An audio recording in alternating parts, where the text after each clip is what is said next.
Dasike kota muda ya folle Dasike kota muda ya folle Malkaf tulu dura denti ya jolle Malkaf tulu dura denti ya jolle Inga tugada Dagena nara Inna kuganda Inna nara Inga nugada Dagena nara Inna kuganda Inna nara Hunde katana bah Afrika kana keessa hittilaatinsa ilmaan nama heddumminaan kanneen jiran keessa hundeen dhala ilmaan kush isa hangafaatiin duuba ilmaan kush keessaahis sabni Oromoo kun isa tokko yoo jennu dhugaarraa hin fagaannum ta'us ummanni kun akkuma lafasaa aadaa fi duudhaan isaas hedduu bal'atam garuu kunis ta'ee sanis Oromoon guutummaaf hayyummaasaa akkasuma gadaasaa dhaloota qaqqacalee abdii hegeree saba kanaa boruu kan ta'aniif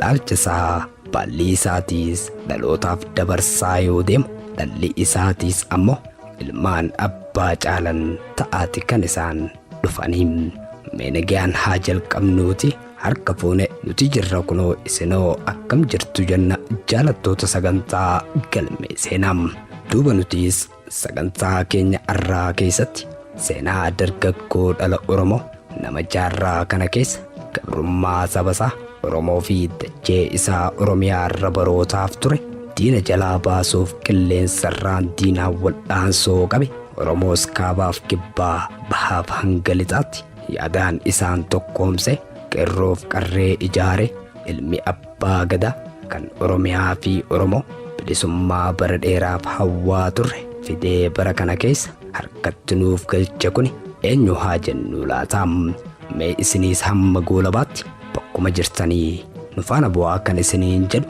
Jamaal Abdullee abbaa dabaree qophichaatiin.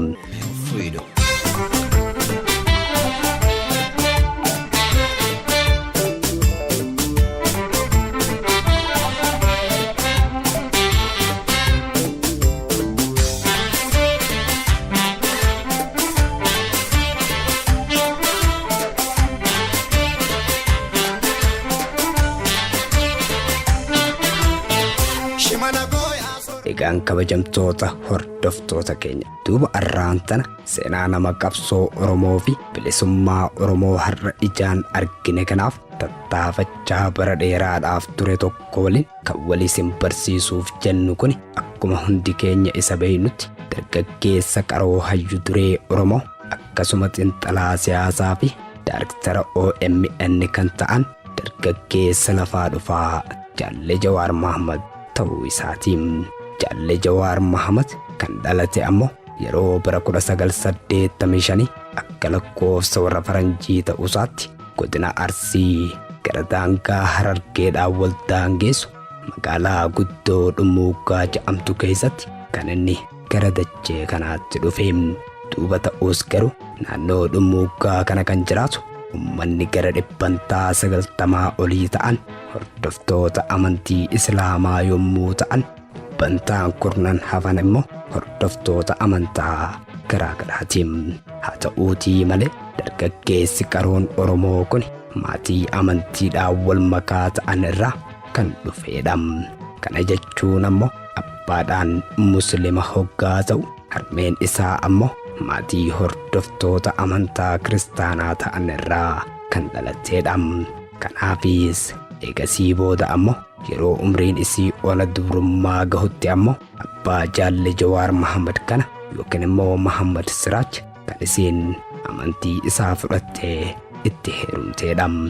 Haalli kunis dargaggeessi gameessi kun umrii dargaggummaa isaatti mudannoo jireenya hawaasummaa adda addaa kan itti qorame akka tahe fuulli seenaa isaa ragaa baham. Akkasuma ammoo Jawaar hariiroo walitti dhufeenyaa fi waliin jireenya hawaasaa maatii amantiiwwan garaagaraa hubachuu keessatti carraa guddaa isaaf uume. Akkasumas yeroo fudhatee yeroo adda addaatti amantii dhuunfaa isaatillee murteessee karaa qabsiisuuf akka yaadee fi kunis ammoo waliin jireenya dhuunfaa isaa fi hawaasummaatiif akkasuma obsa horachuuf hangam akka isa gargaare yeroodhaa gara yerootti dubbachaa ture. Ilmaan abbeetiiti moo ilmaan ollaati jennaan lakki abbuma kiyyaan na dhalcheessaa taaree nu guddisee kaja'urraa I'm Oromoo first.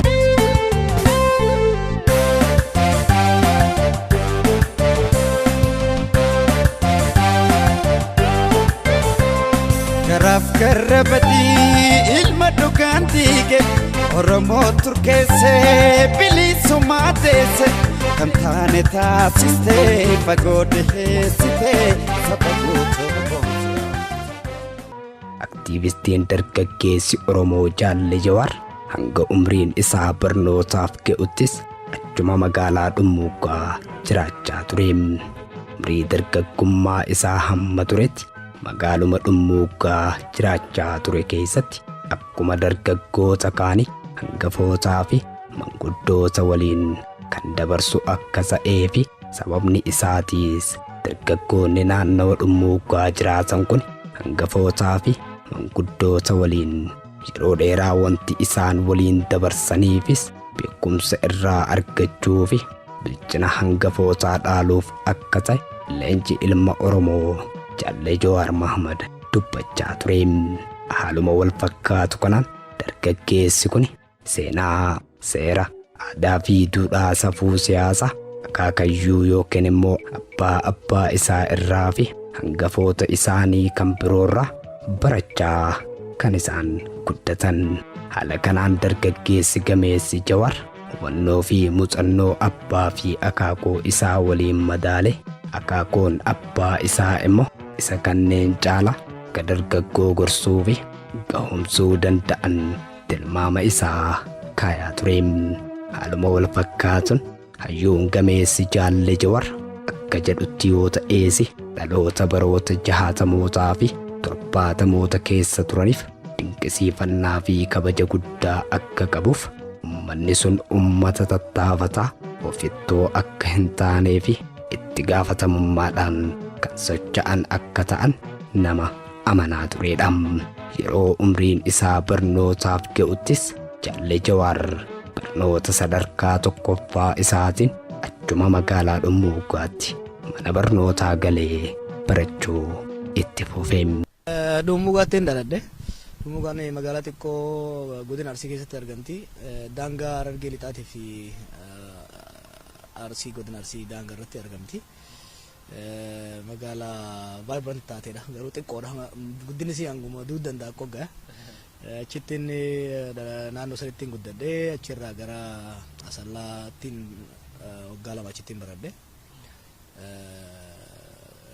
Catholic school fi Sambooda Cilaaluttiin baradhe. Achirraa gara Adaamaa dhufe Gooroo high school fi Sambooda Hawaas baradhe.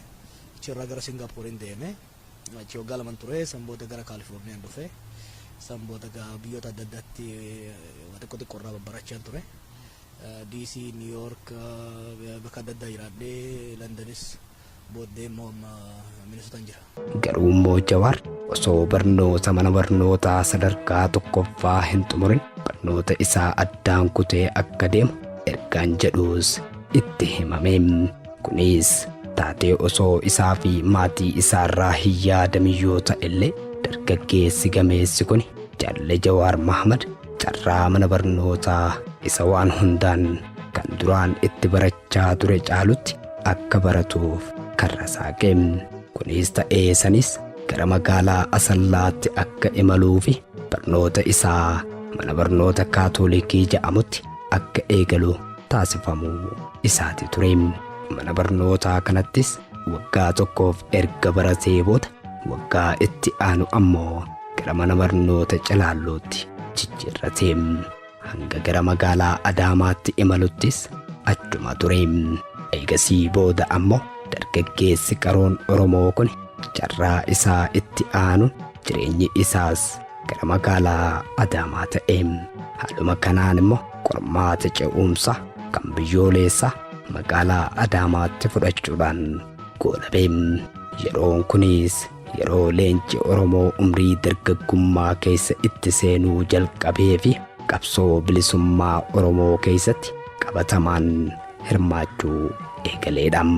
Oromoo qormaata fudhatu sana alaabaa adda bilisummaa Oromoo qabatee deemaa jira jechuun dargaggoota jeequmsaaf kakaasaa jirta waan ja'ameef mana hidhaa mootummaa Itiyoophiyaa keessatti yeroodhaaf darbame. Jaalle Jawaar Mahmad. Harmeenaati goota bakkuma sideesse Jawaariin basabaa lejahaati deesse illee deenaa cabsee biyyattii dammaqsee abbaa gosa wanii kan gabrummaa cabsee qabsaa Oromoo Adamaa Ruswaami dhaamsa koosnaan dhaame. Duuba Jaalle Jawaar Mahmad wayita bara 2003 dargaggeessi qaroon kun barattoota umrii xiqqeenyaatiin qabxii ol aanaa fi hin yaadamne galmeessuun fakkeenyummaa olaanaa qabu ta'uun kan inni dubbatamaa ture. Kanaanis carraa addaa kan barnoota koolleejjii qabeenya gahaa qabu kan biyya Singaappoor United World College of South East Asia jedhamutti akka baratuuf carraa argate. Imalli isaa inni itti aanu kunis gara magaalaa Singaappoor ta'e. Duuba achittis kolleejjii United World jedhamu kana erga seenee booda hayyuun gameessi umrii dargaggummaatti bilchaate kun haalota mijataa argate tokko tokkotti dhimma bahuu eegale. Umrii ijoollummaa isaattis of tahee seenaa fi aadaa eenyummaa isaa hangafoota isaa keessumattuu kan inni akaakoo isaarraa barachaa guddateedha. Isa kanaas hojiitti hiikuuf tattaaffii eegale. Barnoota afaan Oromootis achumatti barattoota hiriyoota isaa kan waliin baratan waliin barachuu fi qayyabachuu itti fufan.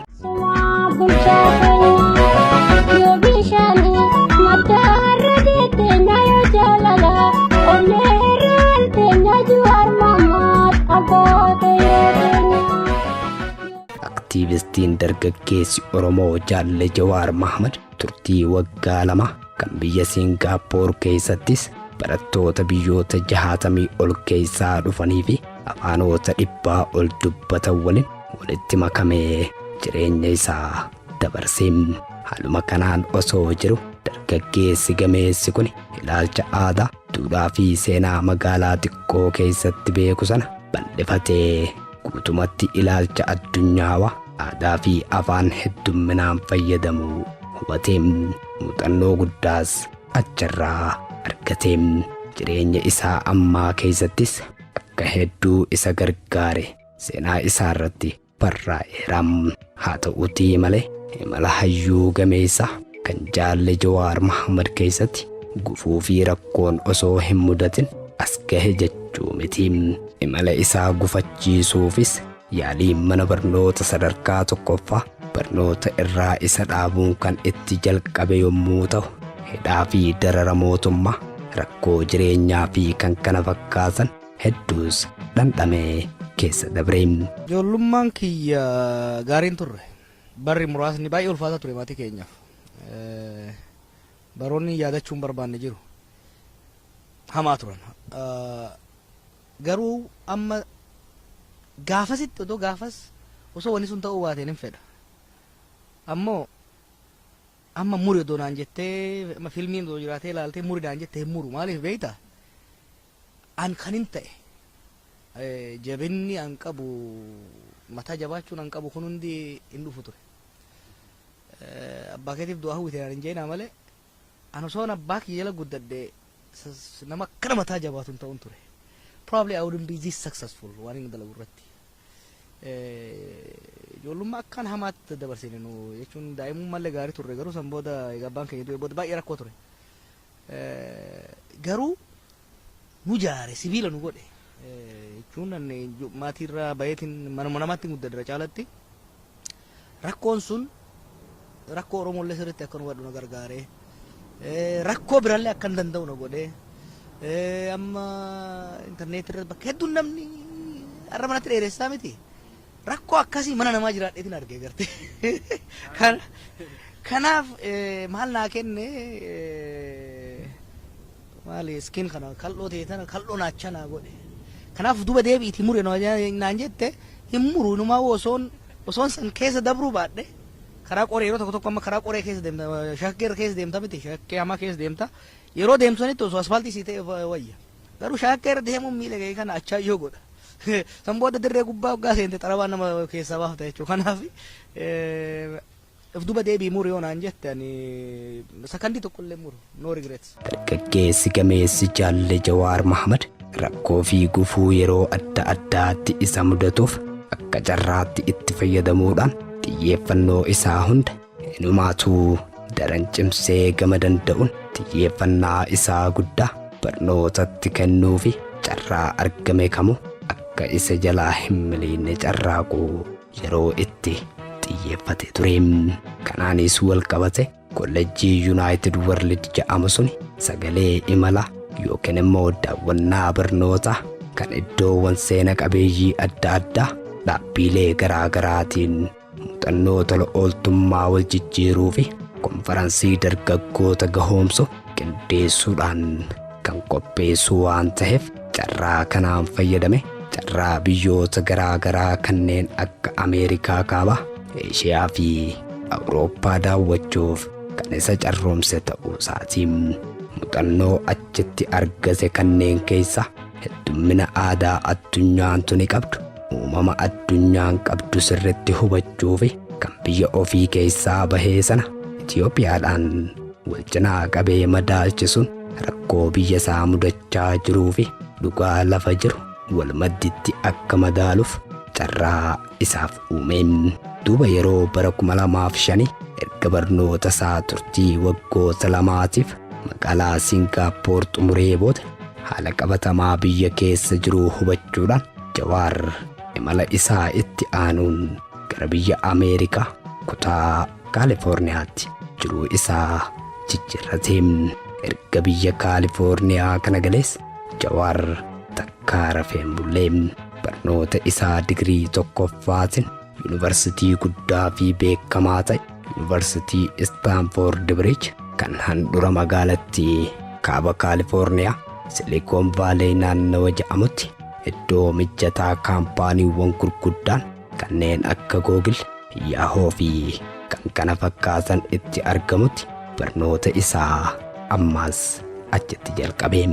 Duuba yeroo sanaas haalli barnoota isaa daran isaaf mijataa dhufee hojiilee inni booda eegale kan akka itti fayyadama marsaalee hawaasaatiif naannawni san haala gaarii kan isaaf mijeessee ture.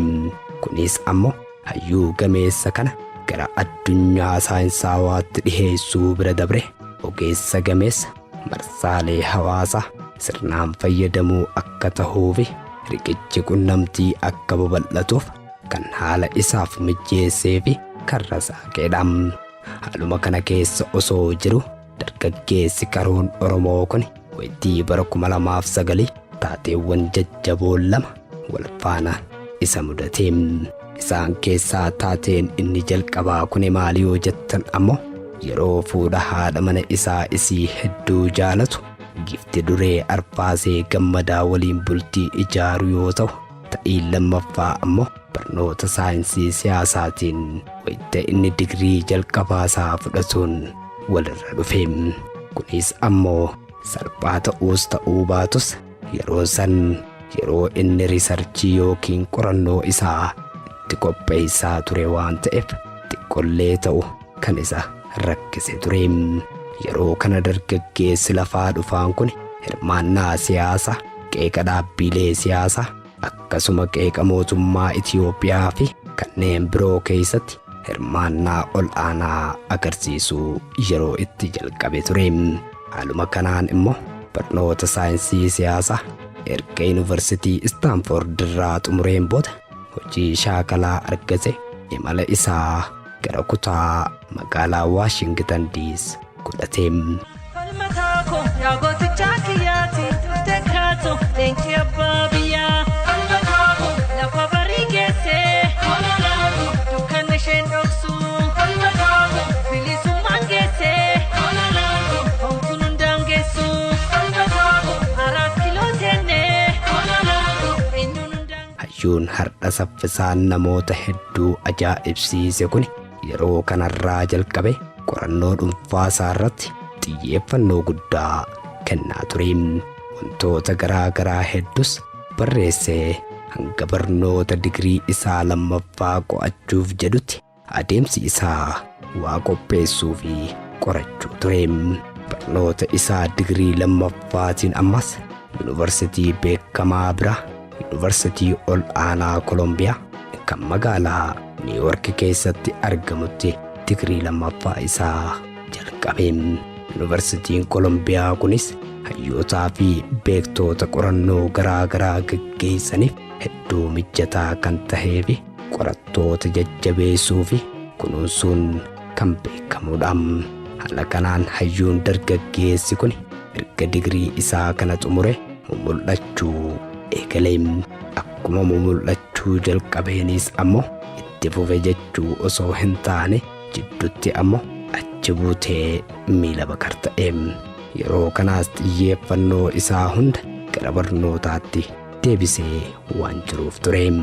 Haa ta'uutii ammaas bara 2012tti qorannoo fi barnoonni inni yuunivarsiitii kanatti argate hubannoo fi muuxannoo filoosofaawaa akkasuma saayinsaawaa akka isa horachiise kan ibsu ture. Yuunivarsiitii Kolombiyaa kanarraahis erga barnoota isaa giraaju'eet godhee booda yookiin immoo eebbifamuun goolabeef booda jiruuf jireenya isaatiin hojii xiinxalaa fi qeeqa isaa itti fufe. Magaalota deemne hunda keessatti waadaa takka isinii galle. Waraanaan dhayinee wayyaanee sirraa kaasuu yoo dadhabnus taate ammatti olaantummaa ilmaan nafxanyaadhaa gama miidiyaatiin isirratti uummata cabsuudhaaf halkan tokko rafnu jennee hin rafne ar'arraa eegalee qilleensa Oromiyaa irratti olaantummaan ilmaan alagaadhaa ummata keenya irra qabdu cabe. Duuba hayyuu dureen Oromoo fi xiinxalaan siyaasaa akkasuma daarektarri OMN aktiivisti Jawaar Mohaammed kun ilaalcha siyaasaa isaa fi waan hubate hundaan biyya Itoophiyaa irratti xiyyeeffatee adeemsa isaa eegale. Keessumattuu siyaasa ummata Oromoo giddu galeeffachuudhaan yeroo jalqabu sanu barreeffamoota dhedheeraa ta'an aarii fi xiiqiin guutame mootummaa irratti akkasumas qeeqa hanqinootaa fi rakkoolee adda addaa jaarmayaalee kanneen akka adda bilisummaa Oromoo mudatee fi wantoota yeroo sana keessa jiru waliin barreessee ummatatti gadi baasuu jalqabe. Yeroo kanaas ammoo barreeffamoota inni afaan Ingiliziitiin barreessuun gadi lakkisaa ture keessa Failure to Deliver the Journey of the Oromo Liberation Front in the Last Two Dissidents barreeffama jedhu keessatti Jawaar ilaalchasaa rakkoo jaarmaya kanaati jedhu rakkoolee siyaasaa Oromoo keessa jiruun walqabsiisee gadi fageenyaan ibsaa ture. Haaluma kanaan aktiivisti Jawaar waa'ee barreeffama kanaa yoo ibsu qorannoo hedduu kan godhee fi qorannoo isaa keessa ilaalchaa fi bulchiinsa osoo hin tuqin caasaa bulchiinsaa qofarraa adda bilisummaa Oromoo kaayyoo ganama manaa baheen sana galmaan gahuuf rakkachaa akka ture barreeffama isaatiin akka ijootti ibsaa ture. Maxxansa isaa kana nama qalbiin hubateef akkasumas caasaa adda bilisummaa Oromoo yeroo sana haa beekuu malee kanneen biroo ammoo keessumattuu miseensota hedduu irraa mormii guddaan Jawaar Mohaammed mudateeti ture. Maxxansi all about etio.com jedhu Jawaar Mohaammed akka shororkeessaatti yeroo as bahuun ibsu wayita jaarmayaan siyaasaa kan ummanni Oromoo hedduu jaalatu adda bilisummaa Oromoo gargar caccabuu jalqabe irraa kan qeeqaa ture. Haa ta'uutii malee dargaggeessi qaroon Oromoo kun nama barnoota gahaa qabuu fi yaada isaa haala salphaatti namoonni hedduun hubachuu danda'utti dhiheessuudhaaf nama humna qabu ture. Haaluma kanaanis qeeqni Jawaar jalqabe babal'atee jaarmaya ummanni Oromoo jaalatu adda bilisummaa Oromoo irratti hayyoota Oromoo hundarraa komiin hedduun dhihaachuu jalqabe.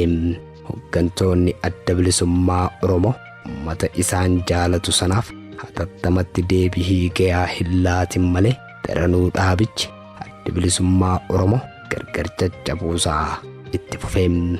Yeroo kanaas addi bilisummaa Oromoo kan Oromoon beeku tokkichi ture ni bittinnaa'eem.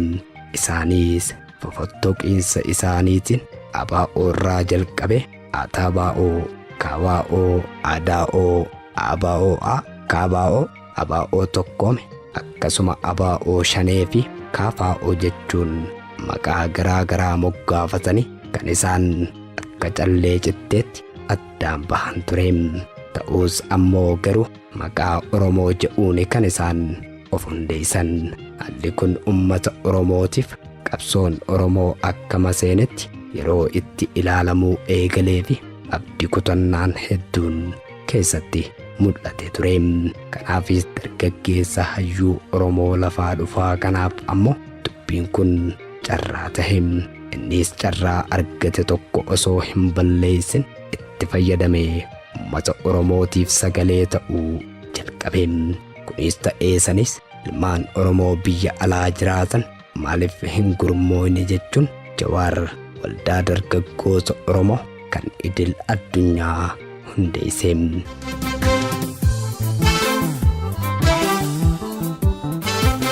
Imaan dubbii himee walii abbaa tafaa dhaga'e waan siimu. Namni mana tokko gamtaadhaan ijaaru bitaa waliin saamu. Abisa kuffisee inni san kuffisee yoo lafaa wal geessan.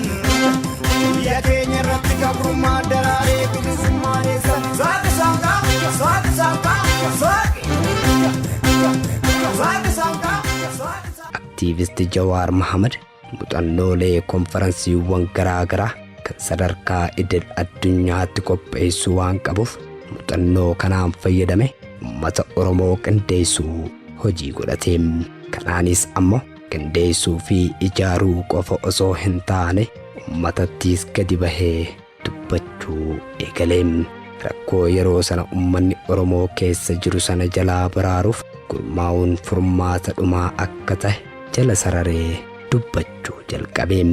Kana keessaa tooftaan inni dura rakkoo keessoo siyaasaa Oromoo irraa hiikuu fi jaarmayaalee siyaasaa kamiyyuu wajjin hiriiruu akka dhiisanii fi haaluma kanaan waggaa 2 keessatti hojiilee ija qaban hedduu miseensota isaa waliin ta'uun agarsiisaa kan inni turedha. Kanaanis piroojaktiilee hedduus uumaa dhufeem. Kun osoo kanaan jiru fagoo deemuuf akkasumas jijjiirama qabatamaa fiduudhaaf daangaa hamma daangaa deemuun akka isa hin baafne waan hubateef keessumattuu siyaasaa Oromoo hunda giddu galeeffate oofuu jalqabeem. Ta'us ammoo garuu yaada kana galmaan gahuuf dandeettii gahaa qabaachuu ofiis shakkeem. Garuu immoo duubatti hin deebineem. Jawaar waan kanaafis ofuma isaattuu amanuun isa rakkiseem. Maaliif yoo ta'es Oromoon jaarraa dheeraadhaaf akkuma bal'inasaa tokkoomuuf rakkachaa tureem. Kana waan beekuufis walitti isaan fiduun hammam akka ulfaatudha kan isa rakkisaa tureem. Keessumattuu bal'isee waan Oromoo fi Oromiyaa guutuu yoo yaadu sana booda ammoo waggaa 2 siyaasaa fi waldaa sanarraa fagaatee ofuma isaatiif ifaaromsuu fi barachuu murteesseem. Haaluma kanaa yuunivarsitii beekamaa biyya Ingilaand Oxford University kolleejjii giddugala qorannoo kanatti semesteera tokkoof barumsa isaa jalqabeem. Dargaggeessi foolataan diinaaf gadi hin jenne kun achiis gadi dhiisee biyya Hindii isii giddugala dimokiraasii addunyaa taateen baheem. Achittis sirna filannoo filachiisuu fi adeemsa wal fakkaataa biyya Hindii barachaa tureem. Dargaggeessi qaroon Oromoo kun yeroo kanatti ammoo carraa argateen haalaataa fi akkaataa maatama Gaandii Saaltisaa Taagiraa isaan Indian Civil Disobedience jedhamu akkaataa kaayyoon isaa jeequmsaan maletti galma gahuu ittiin danda'us achirratti qorannoo isaa qopheesseen itti dhiheenyaan hubate yeroo fudhatee qorannoo fi barruulee garaa garaa dubbisuu fi akeeka isaanii qorachuun waa baay'ee hubatee uummata isaatiif of qopheesseem. Jaalli Jawaar Mohaammed jechuu keenyam. laatu foolleen abbaa biyya falma kaako beekan abbaa biyya nuftole waan baraa yaa qeerroo nuftole waan baraa yaa foollee nuftole waan baraa kuta biyyaa lolee yaa foollee seenaatu yaadataa yaa ijoollee isa gaggaafataa nu sodaataa miti. Duuba hayyuu dureen Oromoo xiinxalaan siyaasaa fi daarektarri OMN akkasuma ammoo falmaa mirga ilmaan namaa kan ta'an Jaalle Jawaar Mahamad akka lakkoofsa lakkaawii warra faranjiitti yeroo bara 2014tti yookiin immoo akka lakkoofsa lakkaawii warra habashaatti bara 2006 dhaabbata miidiyaa Oromoo kan hundeesse hoggaa ta'u Oromiyaa Miidiyaa Niitoork yookiin immoo OMN jechuun maqaas itti moggaasee Oromoo biyya keessaaf alaa irratti hirmaachisee hundeessee. Tingaafa dura dhufne kuma diidama akkas ture amma gara kuma heddurra ol ga'ee jira jechuudha. Dachaan guddataa deema. Wanni kun ta'uuf maali OMN miidiyaa haasaa qofaa miti jechuun kaampaanii we don't sell just promise we deliver waan waadaa gallu deliver goona. Gaafa warri Siyaatil dhufne gaafa dura Siyaatil dhufne waadaa qofaa dhufne naaf muraata. Miidiyaa jaarre achi turte waadaa qofaan waadarra hundaanii waa xiqqoo nuu kennanii jechuudha. Waadaa san bakka ngeenya waggaa tokkoffaa waggaa dhufnu ni dabalan. Waggaa dabalan immoo haga ammaa homaan jaanii dhiironni du'a ammoo waggaa tokkoffaa wamman irratti mariin ka ture wanni kun itti fufamoo yaa'ii ture yaadatti kontroversii ture. Wanni kun ni kufamoo kufuu danda'a baankiin kun kufuu danda'a kaampaniin kun kufuu danda'a garuu jaanii xiqqootti nu dabalan. Waggaa sadii waggaa gallu inumaa waggaa qabsoo keessatti shoora keenya guddachaa dhufe investimentiin ni dabala jechuudha. Waggaa afuraffaa irratti kaampaniin NGO'n kaampaniin biyya Ameerikaa tokko waggaa sadii umriin turraan probabilitiin kufuu isaa laafa namni keenya kapitalistii waan ta'eef wise investment kan godhaa jiranii kanaaf deeggarsi dabalaa deemuun galanni isaa gadi hojii OMN galanni isaa qabsoo uummanni Oromoo godhaa jiru. Akkuma beektutti isinis ta'ee tiimni OMN bakka hunda jiran we work very hard hedduu dalayna humna qabnu beekumsa qabnu xururree dalayna kan ammoo uummanni keenya hin beekan amma akkuma agartu OMN hin dhaadheessinu beekta eeguma takka lama bunoo walga'iin qophiin OMN asitti jira jenna malee irra deddeebinee guyyaa guyyaan nu gargaara jennee uummatatti himnu waan qabnu immoo hin dhaadheessinu maaliif OMN jechuun akkuma bahaati. Bishaan amboo namni dhaadheessaa hin dhaadheessu namuu beeka kanaaf dhaadheessuu hin qabdu. OMN kan isa dhaadheessu maali hojii isaati bishaan amboo kan isa dhaadheessu dhandhama isaati amboo irraa bahuu isaati. OMN kan isa dhaadheessu maali hojii isaati. Kanaaf nuti OMN waan gaarii hama jennee himuu osoo hin ta'in hojiin keenya hojjete uummanni keenya immoo uummata gaariidha. Hojii OMN san qabatamaan argee investimentii isaa barbaraan dabalaa deema. Yaa barruu fi waldaalee ija uummataa. Yaa barruu fi waldaalee ija uummataa. Chaaftuu lamaa gaazexaa urjii raadiyoo maqdishoo OMN maaltu dagata. Raadiyoo maqdishoo OMN maaltu dagata. Duuba miidiyaan OMN kunis qabsoo saba Oromoo kana galmaan gahuu keessatti shoorri inni taphate hammana jennee tilmaamuun nu rakkisaam keessumattuu yeroo biyya ambaa taa'ee gabaasaa ture sanatti osoo miidiyaaleen biyya keessaa waan tokko hin gabaasin inni ammoo oduun biyya keessaa xiqqoolleen isa dhaqqabuun rakkoo fi cunqursaa saba Oromoo irra gahaa ture addunyatti mul'isuu fi lalisuudhaan seenaa Oromootiis beeksisuun hayyootaa fi Oromoo wal barsiisaa ture. Kanaanis qabsoon inni taasisaa ture hammana jennee dubbachuun kan ulfaatudha.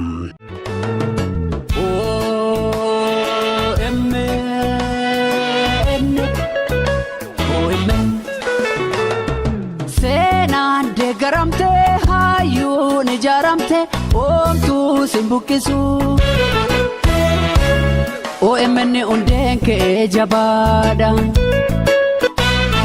Diinoo wixxifatu yaaluuf si ugguru waan qabnuun itti hirmaanna.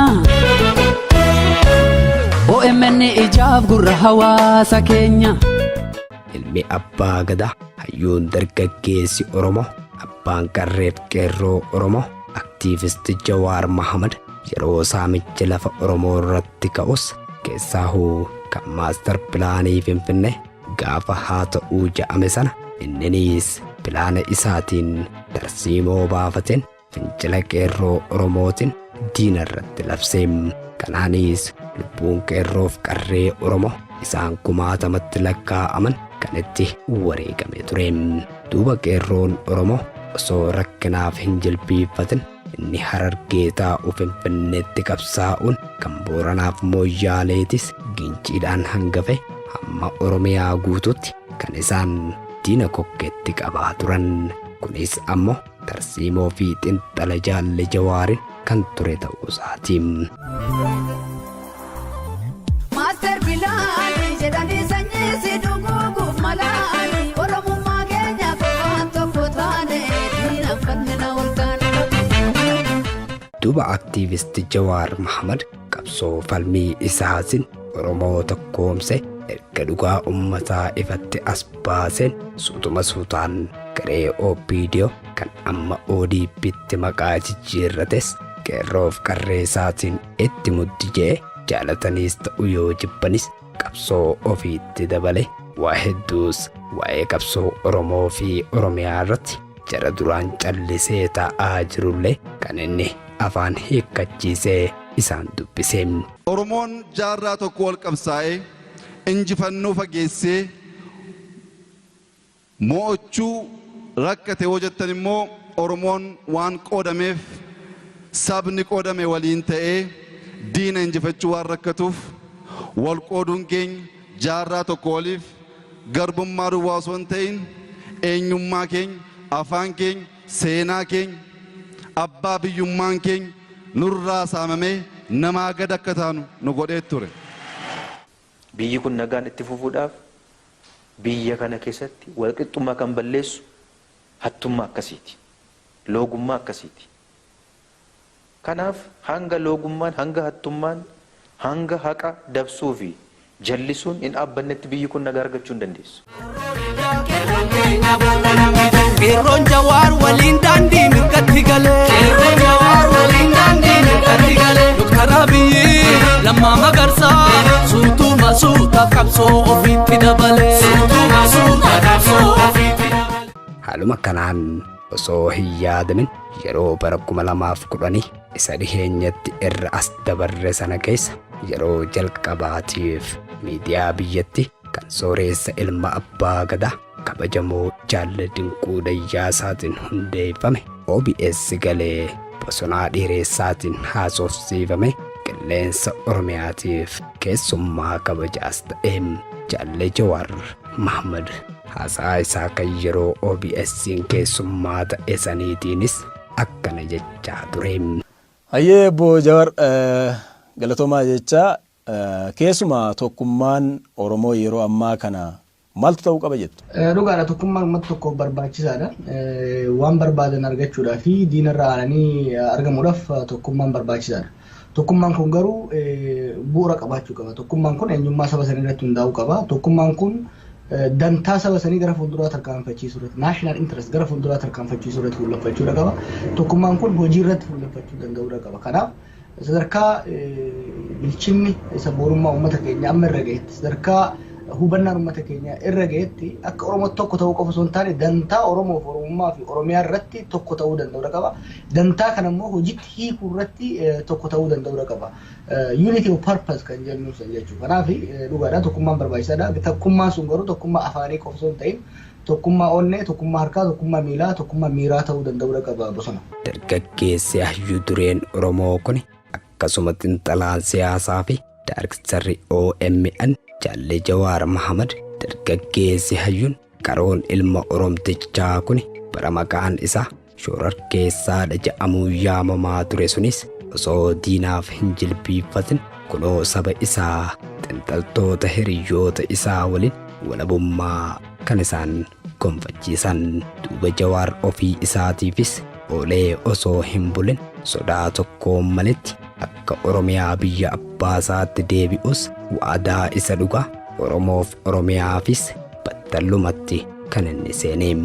Waytii sana ammoo turri miidiyaalee hawaasaa keessumattuu kan feesbuukii isaa inni tokko nuu koottu yaa jawwee keenya yoo jedhu inni kaan immoo lakkii jawwee keenya hin dhufinii taa'ii jarattiin tuni hin amanamtu jechuudhaan jaalattootaaf dinqisiifattoonni akkasuma ijoolleen isaa hundumti isaaniitu dhugaaf shakkii jidduu kan isaan akeekaa turan.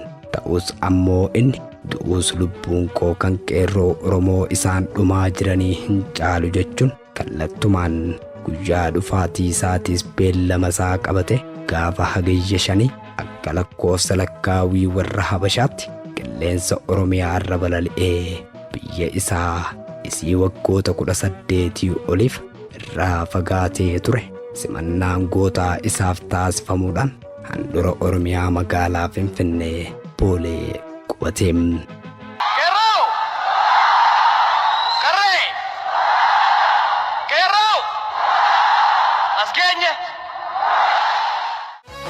Biyyarra dhalaate baganaa gangaalte harmeente Oromiyaa baga jaansi gaarte yaa jawaari.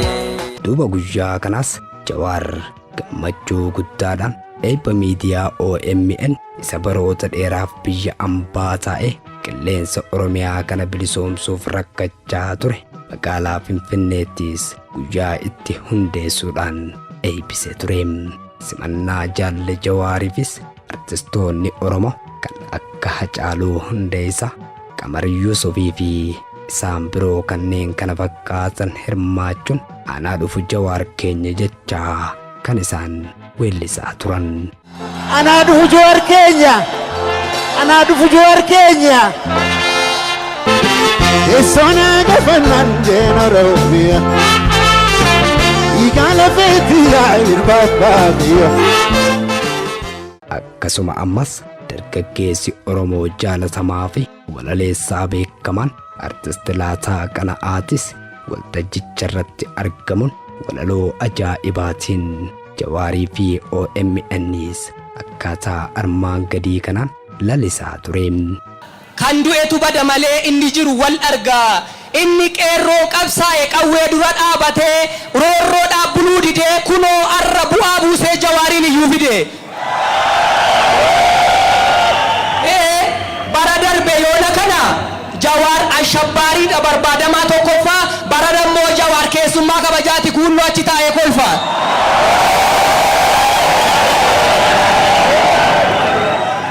Bara darbe yoona kana Facebook irrattu Jawaariin taagi gochuun balleessaa sadumaati, bara dammoo qaamumaan Jawaariin taagi gochuun mirga nama hundumaati.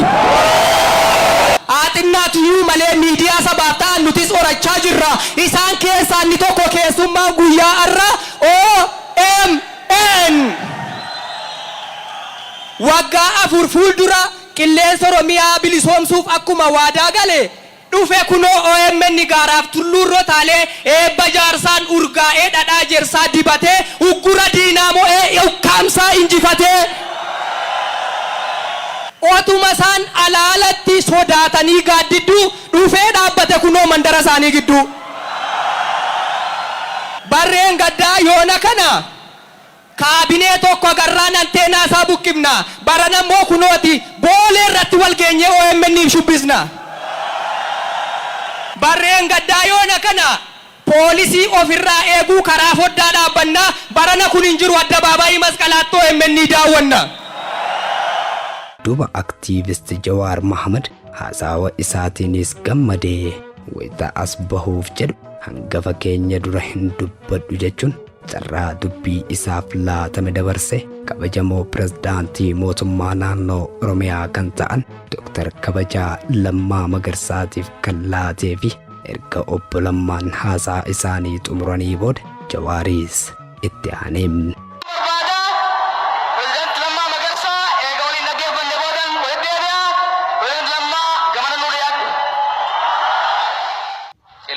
Oromoo qabsoo saba keessaniif jecha biyya keessanii baatanii bara dheeraadhaaf biyya hambaa turtan baga guyyaa har'aa biyya abbaa keessanitti deebitan jechuun hin barbaada.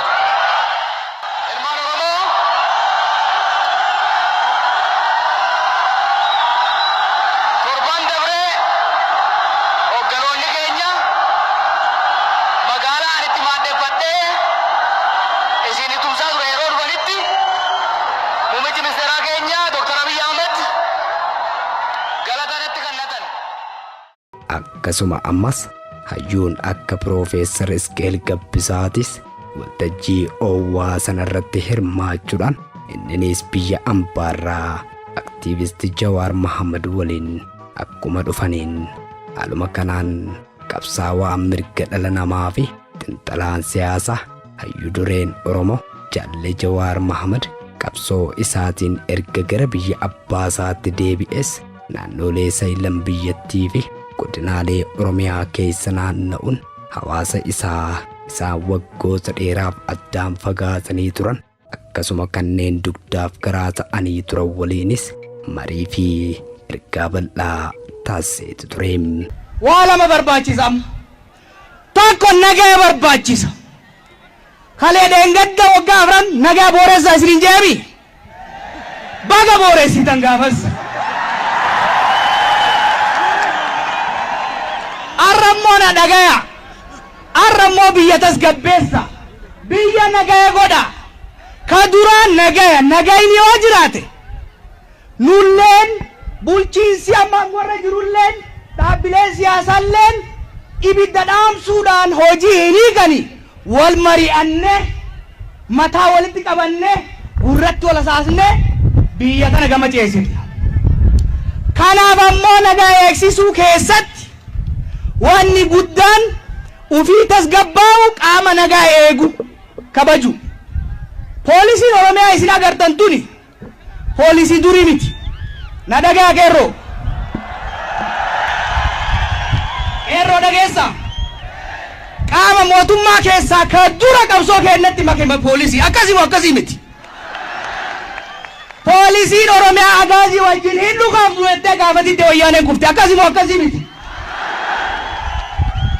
Gaafa abdiilee maraataa nutti ergan ka daangarra nu wajjin du'e qonnaan bulaaf tikfataa keenya wajjin du'e eenyu? Polisi Oromiyaa miti. Ol kaa galateeffadha poolisii kan. Ol kaa galateeffadha.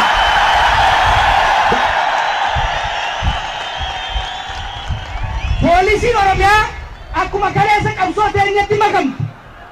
Akkuma daangaa keenya irratti kuftee salphina irraa nu baraarte. Har'a hoggana keenya kan isin keessa deemu eeguudhaan yaalii adda addaa hoggansa masaraa jiruu fi dirree keessa jiru dhabamsiisuudhaaf gadamu fashalsuudhaan gaachana isii mirkaneessaa jirti.